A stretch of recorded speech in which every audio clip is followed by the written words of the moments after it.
à la vidéo où on va parler des solides décomposables. Donc, tout ce qu'on a fait jusqu'à maintenant, c'est vraiment pour être capable de calculer l'air des solides décomposables. Donc, premièrement, je vais changer ça. OK. Premièrement, c'est quoi un solide décomposable? Ben, c'est juste un solide qui est composé de plusieurs polyèdres ou corps. Je vous rappelle, un polyèdre, c'est comme un prisme, une pyramide, puis un corps rond, c'est un cylindre, ou une boule, ou un cône. Donc, il y a plusieurs autres options. Et pour calculer l'air de ce type de solide, tout ce qu'il faut faire, c'est calculer l'air de chaque solide dont il est composé.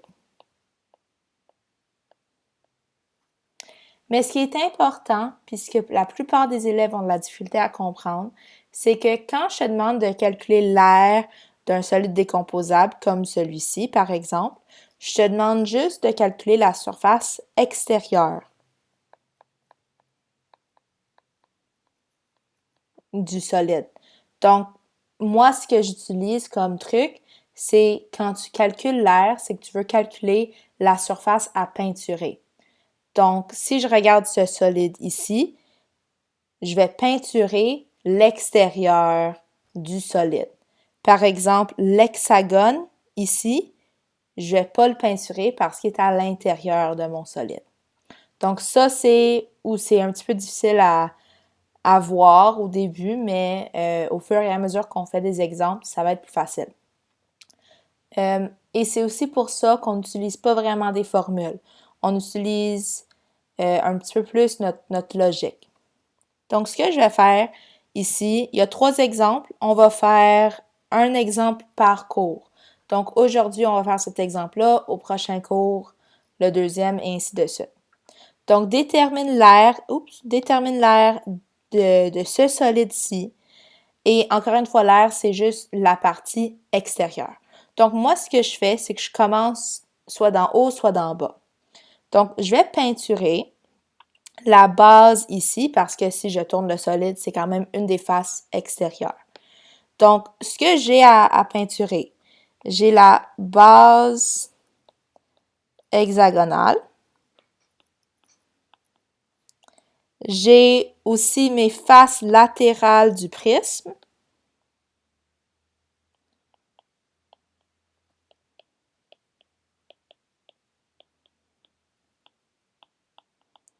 Et j'ai aussi mes faces latérales de la pyramide.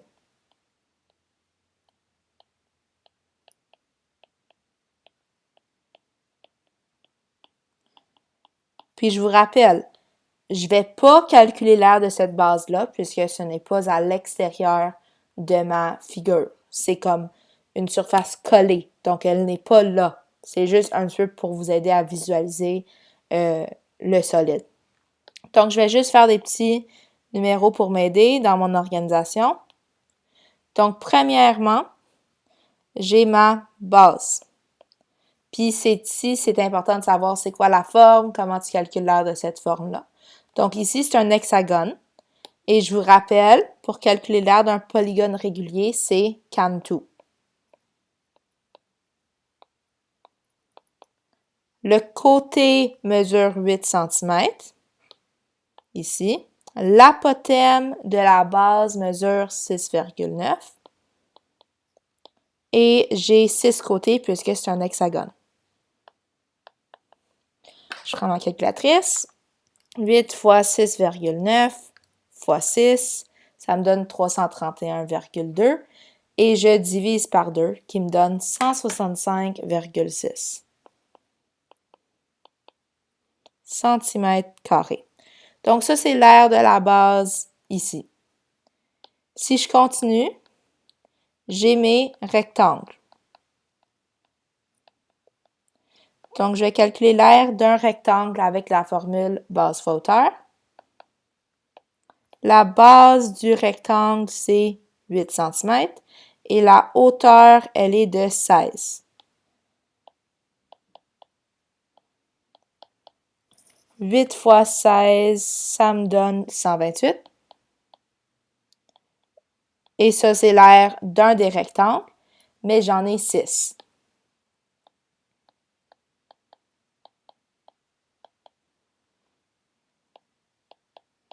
Et 128 fois 6, ça me donne 768. Donc, j'ai presque fini. Tout ce qui me reste à faire, c'est de calculer l'aire des triangles en haut. Je vais juste rendre ça un petit peu plus petit pour que j'aie plus de place.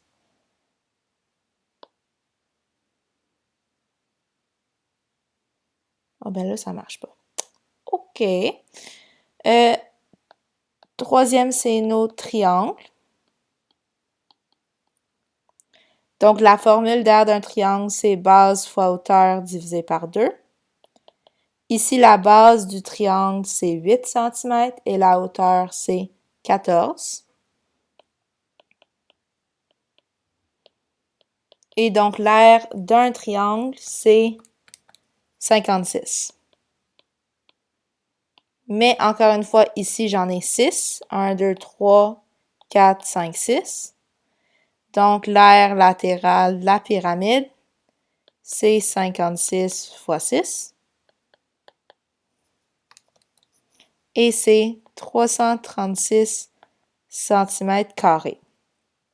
Et donc là, juste pour terminer mon aire totale, c'est la même chose qu'on faisait dans les autres. Il faut juste tous les additionner ensemble. 165,6 plus 768 plus 336.